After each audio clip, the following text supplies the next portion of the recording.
Peace, y'all, and welcome back to another episode of the Culture Marauders podcast, the show where we maraud on all culture and deliver the goods to you, the masses. As always, I am your host, the diabolical Kellz, and I appreciate y'all dropping in and showing some love to the show as usual. So, it's been a minute, right? It's been a hot minute, hotter than July minute, as Stevie would say. Usually we're wrapped up for the season, and I'm getting everything ready for next season, season 5, which is coming.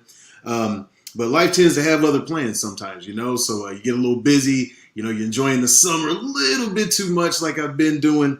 And, sometimes the responsibilities and priorities fall by the wayside. But damn it, I am back nevertheless. And, to properly wrap up season 4. And, but before we get to that, as always, we got to get to the Marauder Minute. So, I thought about it, right? So I was like, man, where do I begin? So last time we were all together, doing this thing, the Culture Marauders podcast, the world was a little bit of a different place. In between, a struggling economy, increased gun violence, racism, trans homophobia, laws banning books, and DEI curriculum in public colleges. Our leaders at each other's necks. War still raging in Ukraine. I think they're at day 513 today, in this damn heat wave, that we got going on across damn near the world. Breaking records daily. Shout out to Phoenix and that whole area down there, Death Valley, man. Y'all hang in there. It may appear we're pretty much in a bad place, right? But I'm here to tell you, hope is not all hope is lost, right? We still live in a world where there's a lot of positive things going on, a lot of good people going on out there, a lot of good people out there, a lot of good things going on out there. And, we've just been somewhat conditioned just to focus on the negativity because more likely that's probably what we see on the news all day. You usually got to wait till the end of the news to catch a positive story. And it's like a blip, right? So things that, I've been doing just to pull back a little bit and, just refocus and re-engage with the family, doing a lot of things. Big transition, as we said on our last show, The Process with Jackson. Jackson's off now. He's off in college, and I've just been pulling back. Enjoying time with my family, and just trying to stay cool, watching my kids grow, my 2 little ones grow and develop, and just enjoying the summer months before we get back to that grind. And for those of you out there who may not have a family, there's always good things out there to focus on, right? For me, at the end of the day, I love listening to music. I love digging into, something I've never heard before, a different group. Yeah. See, my guest right here, Josh, he knows what's up. But end of the day, unwind with some good music, a good book. I know there's people out there still reading, right? Good books, just a conversation, a good walk when it's not blazing hot outside. Find something that grounds you, right? Find something that brings you peace and protect that peace, right? Because as I said, we got all these things going on in the world that are going to be constant distractions, things to throw you off, things to confuse you. But find something that grounds you and keep that near and dear and, keep everything eye level. Not too high, not too low, and keep rocking. So that's my PSA, for, mental health, taking care of yourself, take care of each other, right? We all got to occupy this space and let's look out for each other. So that's my Marauder Minute. So today we are marauding on the culture, right? And that's not just black culture. That's just the culture of beings, right? Like I said, taking care of each other, looking out for each other. And who better than to do that than my guest today, Mr. Joshua Bean, co-founder of Green Book of Tampa Bay. What's happening, Joshua? What is good, man? Hey. So look, we did this interview months back, probably close to a year ago, right? And as I said, life happens, right? And, Joshua was cool enough to, want to redo this episode, and we're doing it for you tonight. And, like I said, man, thank you for your time. I appreciate you stopping through. Thanks for having me. All right. So before we get down to brass tacks, though, man, we got to go through it. We got to run you through the gauntlet, get you blessed. I made it through it the last time. You did make it through. Hey, fellow Marauders, I'm not going to hold you. This man did make it through with all kinds of, accolades and praise and everything. He didn't sell me short. So I wish y'all could I may even still post that episode later on. We'll see what's happening. But hey, we got to do this thing of ours called the icebreaker, right? So as you know, or may not know if you're tuning in for the first time, this is a gauntlet, a proving grounds for our guests that come on. We just can't let them roam willy-nilly through the Marauder Kingdom, right? So Joshua is a good guy, but he still has to go through the crucible. So I got a couple questions, right? So I'm gonna start with. I got like 4 questions. I'm gonna try to narrow it down to 2 and keep it simple, but we'll see, man. So how you answer determines how we progress and proceed with this episode. So, yo, you got the look of worry on your face already. So, all right. So check it out. So here we go. So let's see. So representing Green Book of Tampa Bay, right? So who were the 2 main actors in the Academy Award-winning film in 2018 titled Green Book? The 2 main actors. Oh, jeez. I know the actor. The black actor's been in so many movies I've seen. Right. White dude is Virgo, something like this. I don't know the names. I'll tell you right now. Ooh, that's a whiff. That is a whiff. Let me tell you this. All right. And can you put some feedback on my end? I'm good on my side. I did get a commentator or listener saying that they're getting feedback from you. Yes. Let me try to. Maybe it's the volume. I'm just hearing an echo. Yeah, that's what we're getting. Can you hear me now? Yep, I got you. One second. Is that a little better? Sounds fine to me. I don't really hear the echo, but that's the comments I'm getting. Okay. All right. We'll just keep it moving. Yep. People always ask us about the Green Book. And Hillary, my business partner, we never watched it because we thought it was a little like white savior. So people think that we've like studied the movie when we weren't like really that much of a fan. We just like really dived into the history. I know that actor. I just don't know her name. This is an epic fell on my mind. All right. Well, it's still not the right answer, but I'm gonna tell you: Viggo Mortensen and Mahershala Ali. Yeah, all right. So that's down 1. All right, man. Okay. Ooh, yo, we've never had anybody like fail this. I'm gonna be honest with you. So we're gonna go with best 2 out of 3. All right. Who, and this is coming up this year, right? This is gonna be current. Who is the first female rapper to be inducted to the Rock and Roll Hall of Fame? First female rapper. Happening this year. Missy Elliott. There it is. All right, ding ding. All right. I cleaned it up. And you were quick with it, too. I appreciate that. All right, here it goes. Whew. Okay. Last question. Which U2 album features the song With or Without You? Oh my God. I'm just going to guess. All right, let's hear it. Joshua? There it is. I knew you got it. Yo, you saved it with that one, man. I tried to use have an educated guess. All right. So there it is, y'all. That's some good fun. Look. You were on the edge there for a minute, man. I think that's the closest we've been, besides people just not wanting to answer, like, I just don't know and not giving it a go. But hey, you came through. You have officially been blessed. Welcome to the kingdom. I wish I had something to offer you, but hey, the title was cool enough. So welcome. You are a fellow marauder from here on out.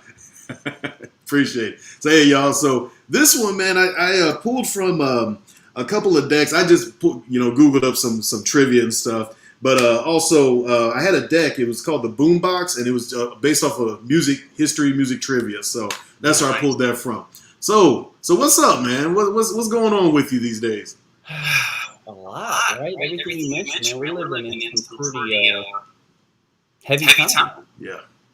So how you coping? How you maintaining? I see you out traveling. I see you out with the family doing some things. You doing some construction too, man. What's all the things? From my home renos, and traveling on the mountains, time with my family. I'm a girl dad. Good support system. Good. The summer been good to you? Yeah. Where were some of the spots you've been hitting? It has been. I was with my boy up in New Hampshire. We did a pretty decent hike up in the presidentials. And get this. So it's the presidential mountain range. Yep. Called the Whites. Named after presidents who are white. Ironic. Interesting. There wasn't no Obama up in there. Probably And not. I was like, oh, this is just odd. They probably say of Obama, they'll throw him in the Black Hills over. Yeah, so we'll get to race later. Yeah. All right. So look, so you are the co-founder along with Hillary of Green Book of Tampa Bay. Y'all been rocking steady, man. I love the stuff that y'all are doing. Not only just for the Black community, but just for the city of Tampa, the greater Tampa Bay area, Clearwater, St. Pete, Tampa Bay. And like I said, y'all been going at it for a minute, man. So tell the listeners, tell the fellow Marauders out there, a little bit about the organization. Yeah, we're an official nonprofit organization promoting Black-owned businesses, historical cultural sites, artists, entertainers throughout the Tampa Bay area. We're based here in St. Pete, but we try to give both sides of the bridge so much love. Good. So, with that, and I know I caught you off guard with the movie reference, but what was the motivation behind creating Green Book of Tampa Bay and bringing that directory here to the city? Hillary and I both met working at Knowles County School. She was already teaching a lot at a district level about equity, and equity wasn't a bad word. It was actually the cool thing to talk about. It was the buzz topic. And so I started learning a lot about. I didn't learn about the Green Book growing up, right? So there was that history piece. We're both history buffs, local history. We think it's so very important. And so we were learning about that. We're working a very tough school, Azalea Middle School. We lost a lot of students to violence. And so we were thinking, we were involved in the community, but we didn't really feel like it was making that big of a difference. So we're like, what can we do to create opportunity for young people in St. Petersburg? We felt like dollars made sense. If we promote Black-owned businesses, that creates jobs, which creates opportunity. So that was our initial kind of like vantage point or motivation. And then we saw Killer Mike's episode of Trigger Warning, episode 1, where he tried to live exclusively off Black-owned businesses. I think he was trying to get from Atlanta to Athens on a tour stop. I mean, everything from a Black-owned tour bus to Black-owned hotels to toothpaste to Black-owned cell phone, and really just highlighted how impossible it really is. And he even referenced, he was at a barbershop. He's like, man, I wish they had a Green Book of Athens. And it just kind of like the skies opened up, and we're like, we need a Green Book of Tampa Bay. And originally it was Green Book of Hillsborough and Pinellas County. We're like, man, that's way too long. Too wordy. Yeah, way too wordy. The Green Book of Tampa Bay flows way better. Yeah, so we started out with a very basic WordPress website with some hyperlinks, and we're like, we'll focus on food and hair and beauty. And then we realized real quick how many examples of Black excellence there were throughout the entire Bay Area, and our categories expanded, our directory grew, and we just continued to evolve, each year and just grow. And then we both love art, so we found ourselves in this art space too, this Black art space. Promoting local artists, whether it's visual, digital artists to musical artists, which we'll get to music later. So it's just really kind of all like really falling into place. We felt a lot of support and love from our community, from a consumer standpoint to a Black-owned business standpoint. And we've just grown to we have over 1,000 Black-owned businesses in our directory. And we've felt like we've only touched the tip of the iceberg. Oh, I mean, and that's super dope because the Tampa Bay, Clearwater, St. Pete area, specifically St. Pete, has a really rich history of Black-owned businesses. So, why is it important to you personally to support those Black-owned businesses? God, and a number of reasons. We're data-driven people. We looked at a lot of data. There was a equity profile data in 2016 that just showed the disproportionate, issues that Black folks face here in St. Petersburg, whether it's national data. So we figure, water rises a sinking ship, if you will, right? And I've never wanted to be on any like white savior stuff either. I think I read something recently that said like we should fight injustice as if that injustice was happening to us. So I feel like it's just the right thing to do, right? It's just necessary. And, I feel like Black people support a lot of white-owned businesses. Like, I feel like as a white man, we should return that favor and be really intentional. Intentionality is really important to us, especially when it comes to spending our dollars. Any graphics, any t-shirts, our office space, everything we do is Black-owned to the nth degree. Like, we practice what we preach.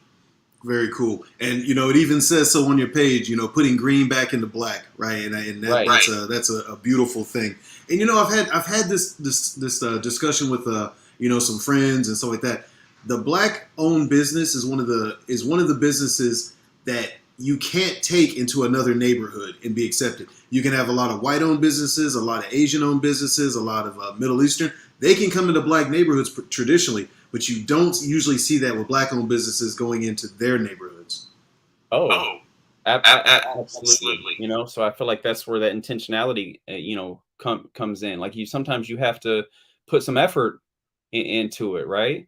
And depending how comfortable folks are navigating in spaces that they're not, you know, used to navigating in, it just takes, you know, I think just intentionality, and just wanting to do better, right? True, very true. And I appreciate you. Appreciate, you know, the work you and Hillary have done thus far. I know, like you said, you're only at the tip of the iceberg, but the best is yet to come. So, want to know something else that's really cool, fellow Marauders? Podcasting. And if you want to learn how to podcast or need any podcasting services, hit up the Culture Marauders. As you see, we got our website on there, www.theculturemarauders.com, home of the Drop the Mic podcast experience, where you speak on the mic, drop it, we pick it up from there, create a great show, a very quality-driven show for you, for whatever purposes you want to use it for. If you don't want to do a podcast or just want to learn how to podcast, hit us up and you know, we'll take care of you as well. So again, that's culturemarauders.com, home of the Drop the Mic experience. Hit us up. So, all right. So, you know, being a man of the people, you know, you and Hillary being a man and women of the people, let's talk about servant leadership, right? So, you know, creating Green Book of Tampa Bay, right? You found a gap that needed to be filled. And in serving people, you run a nonprofit, right? Have you seen the growth of Black-owned businesses in the Tampa Bay area? You said you're up to 1,000, right? Have you seen, you know, that growth, and what has that looked like to you? Oh my God, absolutely. I feel like the example I always go to when people ask that question is how people adapted during COVID and how Black-owned businesses shifted how they sell their product, how they promote their product.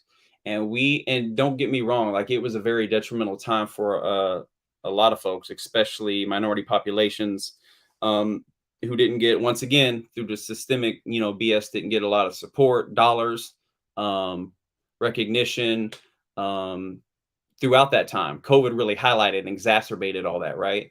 But the way people were just able to adapt and change their business model or how they provided product, or from food to merch to apparel to whatever, was really, really cool to see. You know, a lot of people didn't make it, and for a lot of reasons. It was a very difficult time on small businesses.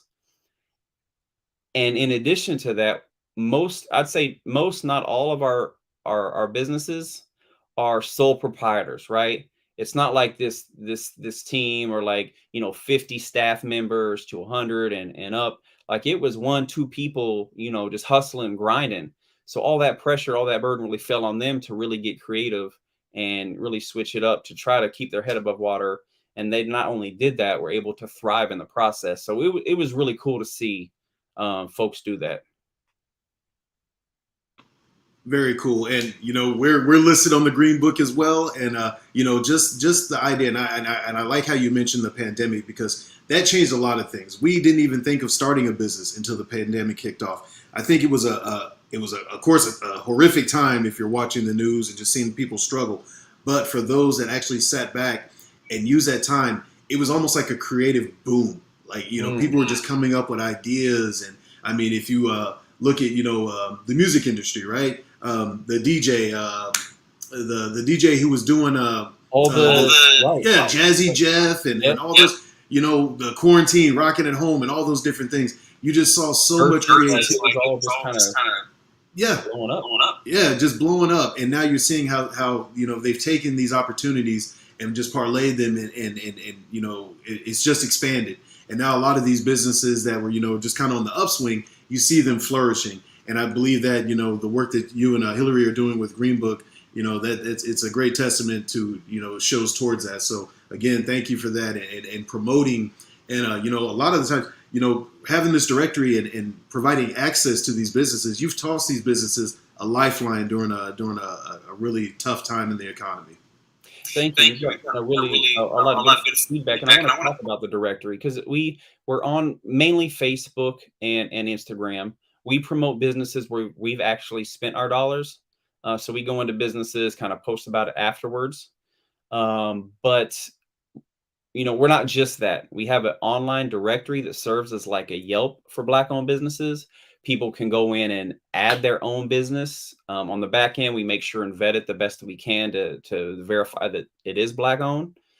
People have full control of their listing. If their address changed, telephone number, they want to run a sale, a flyer, they can promote in our newsletter. It's very user-friendly. And so when they go in, they really own that listing. You know, it's not ours, so they can get as creative. And a lot of times people can't afford a website, so our listing almost serves as like a launching point for their business, their social media. Everything's really there. Just think Yelp for Black-owned businesses, and we're continuing to grow. All right, very cool. So tell the Marauders, you know, those near, dear, and far, how can they get involved with Green Book of Tampa Bay? Well, if you're a consumer, obviously, we want you to be intentional with your spending. Following our Instagram feed, go into our directory, whether you need a plumber, an event planner, looking for a dope-ass food truck, someone to print flyers, merch, like whatever it is. Like we have, I can't even tell you how many categories. There's something for everybody, no matter what your needs are. So I would say really just starting there. That's the most important part. And letting other people know about us. We haven't, you know, in the beginning, we get a lot of free press and local newspapers and news outlets, but really our growth has come from word of mouth. And we get people all the time, and we always ask, how'd you hear about us? Oh, this other business got, you know, some traction through being in your directory, or I talked to my mom or my brother told me about y'all, or like, so word of mouth is huge. So go to our directory, start supporting Black-owned businesses, and really spreading the word on our work, because we can't do this without the people. All right, very cool. So before we switch over to the next topic, what's next? I mean, are y'all hosting some galas? Y'all, you know, where are we gonna find you at? And I'm glad you asked. Pull my phone up. We just celebrated our 4-year anniversary. So every year we have anniversary brunch at Studio 620. And every year we also have, for Juneteenth, we have like an arts show where we highlight local visual artists. We also have 3 musical artists perform, ranging from poets to singers to MCs. And so we just had our 3rd Green Book of Tampa Bay art show, and that happens every Juneteenth.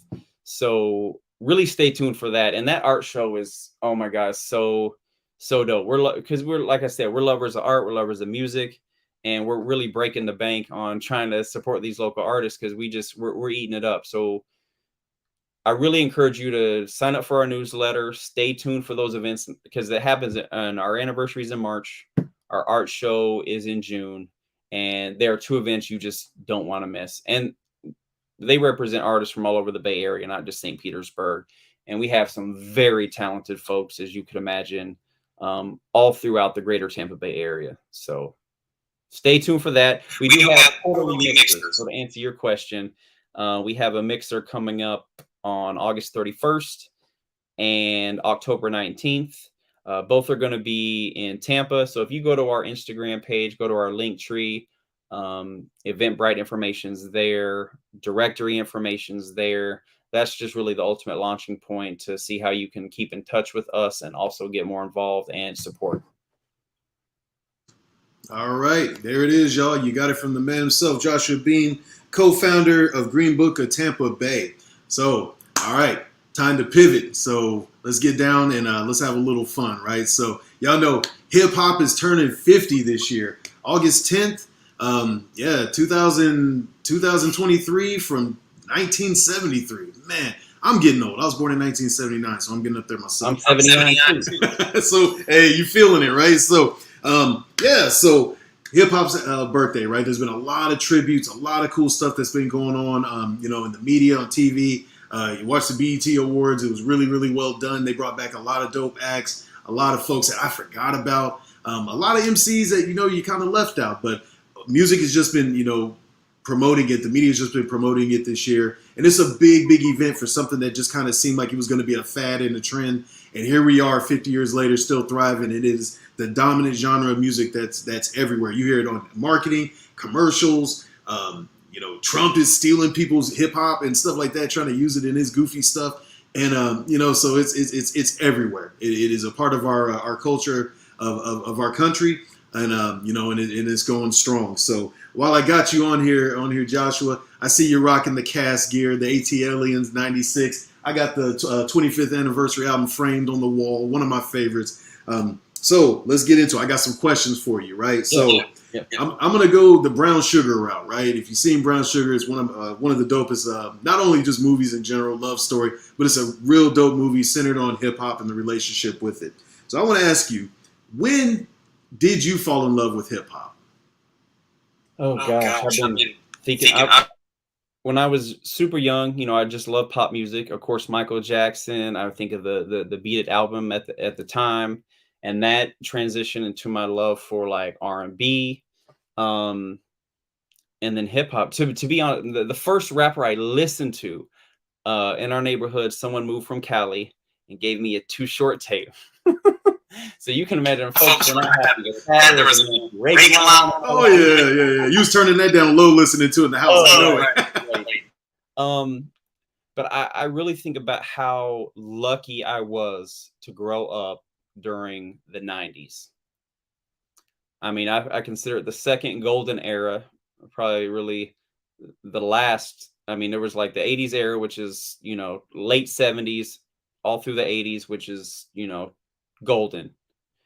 But growing up in the 90s, man, I mean, I can't remember the exact moment, but I think I was a huge Pac fan, West Coast vibe. I was from Oklahoma, so we actually gravitated towards that Midwest to West Coast sound. So I was Houston, Scarface, Ghetto Boys, to NWA, to the solo joints that came afterwards. I was always very beat driven, right? So really like Pac, Dre, Snoop, those records are just like fundamental to me and really just made me fall in love. And then from there, it just grew. But from Outkast to the South Got Something to Say to finally giving, East Coast some love from Nas and Jay. But to me, it really started with West Coast hip hop.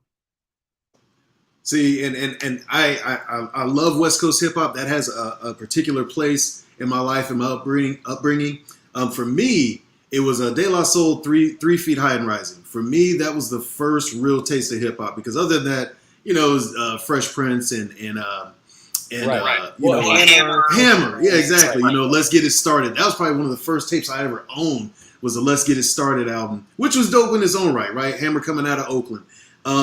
But for me, it was the Native Tongues clique. I get home from school, 4th grade, Yo MTV Raps is on. It'd be nothing to see Buddy playing on Yo MTV Raps in the afternoon.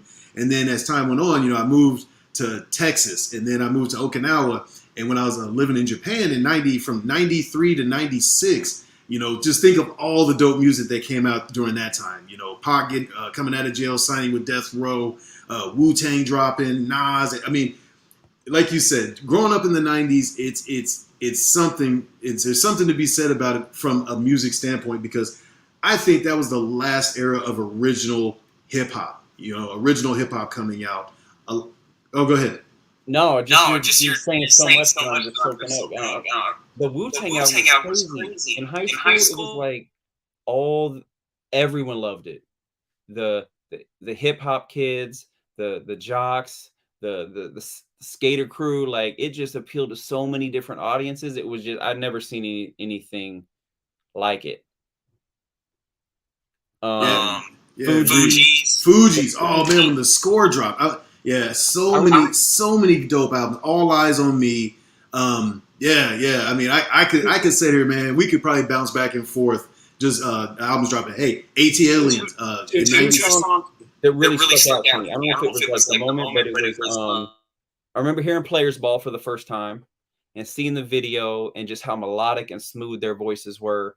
And it was probably middle school, so this was before that I dropped. I think was hearing Brenda's Got a Baby for the first time. A white dude from the suburbs, that really like hip hop's been educational to me, right? Exposed me to issues and stories and barriers that I never would have experienced or been witness to anywhere else. So Brenda's Got a Baby was like, damn. To this day, when I hear it, I mean, it's just like poetry, emotion, picture, beauty of Pac's legacy, just hip hop in general. Yeah.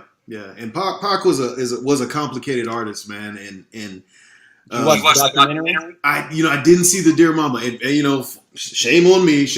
No, yes, so good. I need to make time. Complicated legacy. Yeah, I believe so because you had the thug side of Pac, but you also had the normal, just I want to be type of Pac, and the artistic. He was He was writing poetry. He was a lot of things. Yeah, a lot of things. All right, so going from the golden age or the most recent golden age of hip hop to its current state, right? You had a lot of educators, KRS-One. You had a lot of spitters, man. A lot of people talking about some things. You look at the climate in the current state of hip hop today, where it is, man. And I hate to be a hater, but I am going to be a hater, Okay, and it's just. Let's get into this. I want you to. All right, so did you catch the fabulous statement where he was talking about how the female MC, how they're being packaged and marketed, it's just selling sex. Where before, you had Lil' Kim, you had Foxy, you had, your Kaya, Trina. It wasn't every female MC, but every single one that you're looking at, it's not even a gimmick anymore. It's just this is what the female MC has to offer hip hop. Actually, Yo-Yo and Katie Albert had a discussion on a panel just recently, and it was the same thing. They were talking about the same thing, and we've gone from uplifting, to the gangster lifestyle, to selling drugs. Now all our artists are taking those drugs that they were talking about selling. So I just think that we're in a weird place, and it also, in my opinion, it kind of mimics, mirrors the times that we're in. So what is your thought on that? Oh man, so I didn't hear that comment, but Kevin Hart recently, maybe it wasn't recently, but it's been making like in my algorithm. He interviewed Dr. Dre and talking about. And I try not to be Clint Eastwood about this, like get off my lawn. Back in my day, I try really hard, Curtis, not to be that dude, because we grew up with such like monumental music. But Dre was kind of like, fuck that. You ain't got to listen to it, but hip hop's constantly evolving. I might not get down with every sound. Regarding the female part, but for so long, hip hop hasn't been perfect. It's been super misogynistic. And now we have females just kind of expressing their self. I mean, even from the Janelle Monáe album and her press around just her sexuality and her body. I just wonder if maybe, at least it's their right to kind of talk about expressing themselves how they want to, rather than letting us, men do it. It's complicated. It is. But I feel like it's them kind of, I don't know, maybe it's them just being themselves rather than having men kind of drool over them. Like you think of Nicki Minaj, who I think is extremely talented. I think that verse she dropped on the Ye album just really catapulted her, from Ice Spice to whoever. Like sex has always sold. So I am careful not to be too critical, especially a genre that's kind of, looked down on females for so long. But yeah, I was MC Light. I was rocking Queen Latifah. Like it is a different vibe. Money Love, El Boogie. I mean, even Foxy Brown. Rod Digga, Lil' Kim. Yeah, you might say was the godmother of this style. She was sick too. I don't know. I'm careful as a dude to be super critical of female rappers and how they're, representing themselves and their music. I feel like it's a slippery slope, especially for me as a white dude. So I had a family member comment. He said, "Stop hating on black women." I was like, all right, Roger. Hey, Roger, I'll give you Iggy Azalea. There, that's all I got for you. How about that? There. So no, right. But no, you got a point, right? And for the longest, it was like that, right? We're very misogynistic, but it seems like the women have taken the power from that, right? And they're running with it. They're succeeding with it.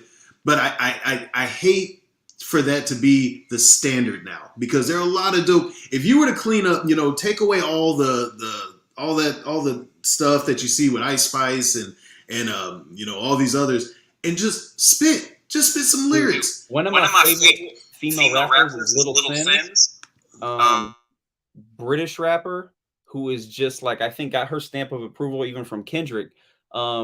She just spits, man. So if you haven't heard of her, look her up. I've been rocking for her last couple albums. She's been around for a while, but they're out there. I think we just gotta look for them. But I would say hip hop as a whole is getting pushed back from, whether it's mumble rap or the different styles that's coming out. Like, it's really hard as one who appreciates. I just wonder if the 80s were like, what the hell are Dre and Snoop talking about? I wonder if this is just a natural progression of criticism, and then looking back, it's just the new next best thing in hip hop. I don't know. I try to keep my mind. Yeah, I do too, because at the end of the day, it's still my favorite genre of music, in various forms, and I feel like I am that old man now where it sucks. It sucks. I don't want to be that. Usually you are already there, right?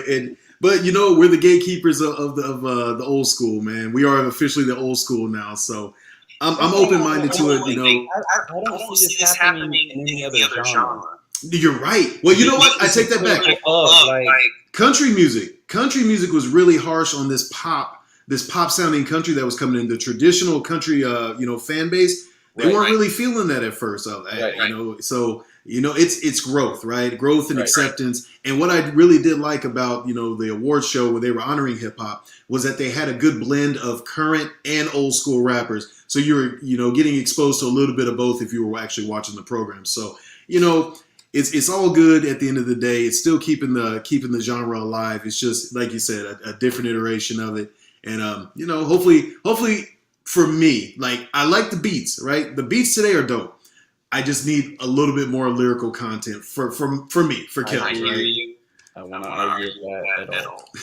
So, last question before we let you get up out of here, man. So, who is your GOAT? This is a discussion. Look, it's a discussion that is old as time, right? Old as the genre itself, right? You always have these greats from, LL. LL was there. Rakim, Big Daddy Kane, Andre 3000, Nas, Jay-Z. I can go on and on, right? Black Thought, Mos Def. Look, I mean, I like I said, all day. For you, for Joshua Bean, President, CEO of Green Book of Tampa Bay, on the Culture Motorist Podcast, who is your GOAT and why? I don't even have to think about it, but I think I need to explain myself. My top five has rotated and evolved throughout the years. But within the last 5 years, man, I kept playing like, okay, one more album. Let's see what happens with him. Okay, one more album. Okay, if he drops one more classic, it's okay. It went from like 5 to number 3 to, and I got some vinyl out here, but I'll pull out who I think my GOAT is Kendrick. Kendrick. I'm not mad at that. Kendrick, man. I mean, you can say what you want about the last album. I thought it was underappreciated from a mental health perspective, from all the topics he touched on. It wasn't commercial friendly, but man, from Section 80, Good Kid, to Pimp a Butterfly, to Rakim had one classic album. He did. I mean, consistency, lyricism, he does with his voice, the high pitch, the lower timbre, like he's it for me, man. Okay. Yeah. Go ahead. Andre or Nas are right below him, just for the record. But right now, Kendrick is just my GOAT. Okay. I want to hear from you. Kendrick grew on me, right? I'm like you. At first, I was like, I'm not sure. Because I first got exposed to Kendrick in 2014. I was in Jordan. I was deployed in Jordan and, just got a bunch of different music. And I was just listening. And the more I listened, I was like, okay. But since the pandemic, I really got more into his music and just his back catalog. For my top 5, man, Kendrick, he might crack it now. My top 5 goes Black Thought, Andre 3000, Q-Tip, Mos Def, and probably either J. Cole or Kendrick. That's probably I mean, right. Yeah. So mine's probably Kendrick. Nas or Andre. Black Thought, I think, is one of the most underrated rappers. And Q-Tip's up there too. Production, people don't give me credit for production. In high school, middle school, Pac was like it. And it's funny, I don't go to him as much. I appreciate the talent, but he's not even my top 5 anymore. So don't skew me for that.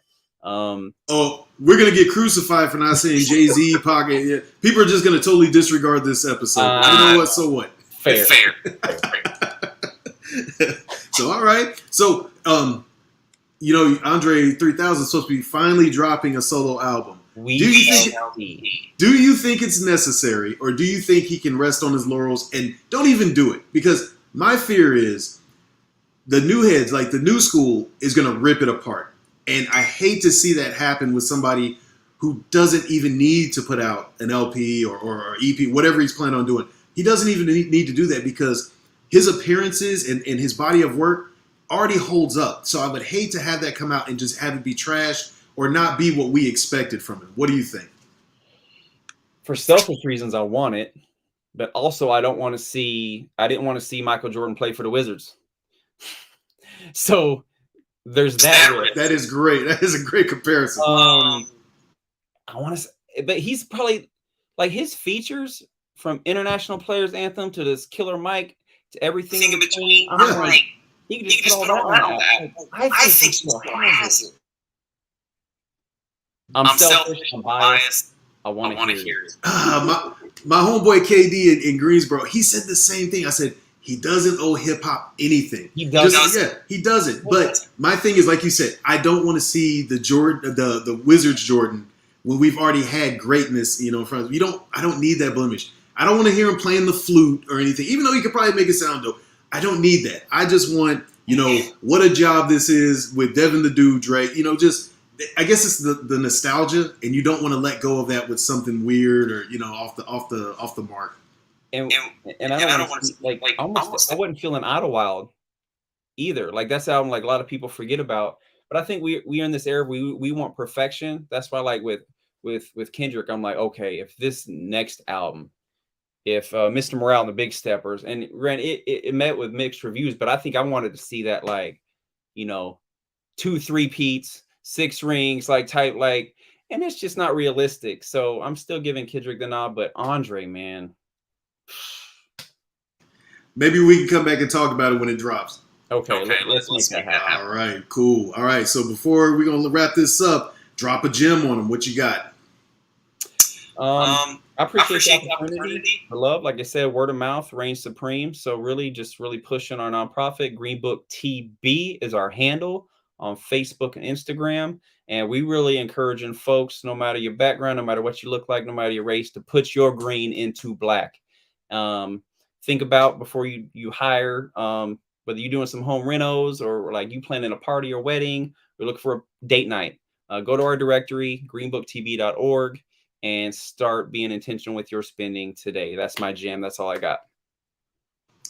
And that there, my friend, is damn good enough. So I appreciate you, man. Hey, fellow Marauders, that we just had Joshua Bean on the show, co-founder, CEO of Green Book of Tampa Bay, helping put green back into black, y'all. So any shout-outs, man? Any shout-outs you want to throw out there? Well, definitely my business partner, Hillary. She's the driving force. She's the visionary. She's involved in so much. Everything she touches turn to gold. So I'm glad she's allowed me to join her on this journey and trust in me to do the work and spread the mission. So shout out to our co-founder, friend, colleague, business partner, the Hillary Van Dyke. That's my shout out. All right. So, hey, you got the keys to Marauder Castle, man. You're welcome back anytime. This has been a lot of fun picking your brain. And again, thank you to you and Hillary for what y'all are doing for the Black community. All right. Hey, something, you want us to maraud on something, right? Hey, unfortunately, you won't be able to do it for season 4, but the good news is season 5 is just around the corner, dropping on you in September. I'm also working on a little project, for the 5 elements of hip hop. We're just touching on it this today, about a month out with Joshua. Just talking about, just hip hop in its essence and where we currently stand. But stay tuned. We're going to have MCs. We're going to have graffiti, B-boys, DJs. And then also we're going to talk about knowledge of self, the 5 core elements. So stay tuned. It's going to be a lot of fun. Anywhere, you want to find us, hey, where I usually do my dirt is on Instagram at _culture_marauders. Like us on Facebook too, right? At the Culture Marauders. Anything you want us to maraud on or want to feature on the show, we're always open. Hit us up at theculturemarauders@gmail.com, and as well as our website and the newsletter that's been out there. Hit us up at theculturemarauders.com, home of the Drop the Mic experience. If you want to get down with that podcasting, we got yous. And then all of our episodes, you can find us Spotify, Apple Podcasts, and Google Podcasts, as well as YouTube. You can view this episode and more on YouTube. So with that being said, hey, Josh, appreciate you, man. We will see y'all in